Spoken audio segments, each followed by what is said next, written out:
Nesse vídeo eu vou falar sobre o regime da comunhão universal de bens. Na comunhão universal de bens, todo o patrimônio do casal se comunica, seja adquirido antes do casamento ou durante. E aqui se inclui também eventuais heranças ou doações recebidas. Além disso, as dívidas também deverão ser partilhadas, inclusive as existentes antes do casamento. Então, se você optar por esse regime de bens, é importante ter em mente que todo o seu patrimônio deverá ser partilhado por ocasião de eventual divórcio, assim como as dívidas de ambos os nubentes.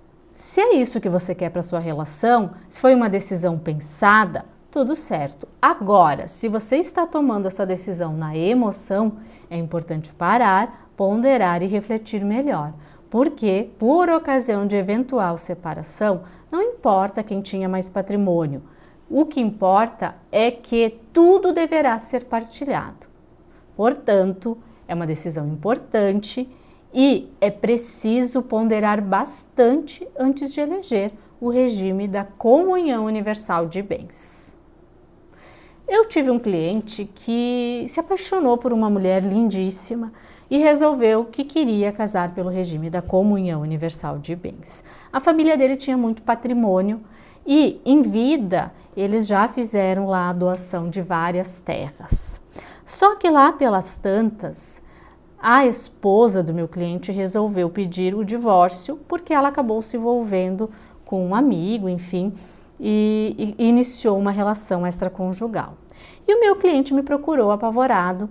Afinal de contas, ele se deu conta naquele momento que deveria partilhar todo o patrimônio dele, inclusive o que ele recebeu de doação da família, as terras da família. E aí eu expliquei para ele que realmente não tinha o que fazer, afinal de contas, ele escolheu aquele regime de bens e, independentemente da traição, ele teria sim que partilhar todo o patrimônio. Então, além dos imóveis que ele tinha, ele teve que partilhar a empresa que era dele, uma empresa grande que ele construiu com muito esforço, além, é claro, dos recursos financeiros que ele tinha. Então, pessoal, mais uma vez, é importante analisar o relacionamento, ver se realmente é o caso de adotar esse regime de bens.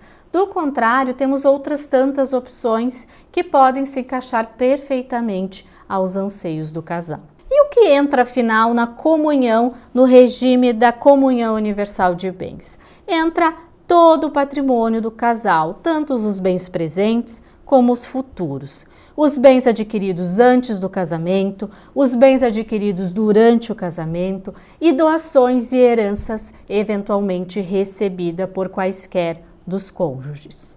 Agora tem uma exceção. Se por acaso quem fez eventual doação ou quem deixou um testamento colocou na escritura pública uma cláusula de incomunicabilidade, aquele patrimônio referente à doação ou à herança não deverá ser partilhado com o eventual cônjuge. Nesse caso, não tem comunicação patrimonial, mas é somente nesse caso na qual quem faz a doação ou o autor do testamento deixa claro na escritura pública que aquele patrimônio não deve se comunicar com o eventual cônjuge ou companheiro. Além disso, é importante lembrar que as dívidas comuns também deverão ser partilhadas por ocasião de eventual divórcio, tanto as que foram contraídas na constância do casamento, como as contraídas antes, salvo, obviamente, as contraídas por um dos cônjuges em benefício unicamente próprio ou para prejudicar o outro cônjuge. Eu tive uma cliente que lá pelas tantas resolveu casar com um homem que aparentemente era muito rico e realmente ele tinha muito patrimônio. Eles casaram pelo regime da comunhão universal de bens e por ocasião da separação ela me procurou para a gente fazer um levantamento patrimonial do marido. E a gente verificou que ele realmente tinha muito patrimônio, só que ele tinha muitas dívidas e aquele patrimônio estava todo comprometido. As dívidas eram superiores ao patrimônio. Portanto, a minha cliente ela tinha ali um passivo que ela não contava porque ela casou imaginando que aquele homem era muito rico. Então, pessoal, é muito importante fazer esse levantamento também antes de casar pelo regime da comunhão universal de bens. Qual é o passivo do meu companheiro? Porque isso também vai ser partilhado, vai se comunicar e vai ser partilhado por ocasião de eventual divórcio.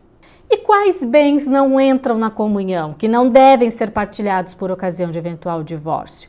Os bens doados ou herdados com aquela cláusula de incomunicabilidade, bens pessoais como roupas e instrumentos de trabalho de cada cônjuge e pensão e outras rendas semelhantes. Lembrando que para adotar esse regime de bens é necessário fazer um pacto antinupcial, que é um contrato que os nubentes devem fazer junto a um tabelionato através de escritura pública, elegendo esse regime de bens em específico. Quem optar, então, pelo regime da comunhão universal de bens deverá se dirigir a um tabelionato com os seguintes documentos: RG, CPF, certidão de nascimento ou casamento, conforme o caso, certidão de óbito se viúvo e comprovante de endereço. E aí requerer que seja feito, então, o pacto antinupcial com a eleição do regime de bens da comunhão universal. Certo, pessoal? Vou deixar o link para vocês aqui de um vídeo na qual eu falo sobre os direitos dos amantes. Assistam lá.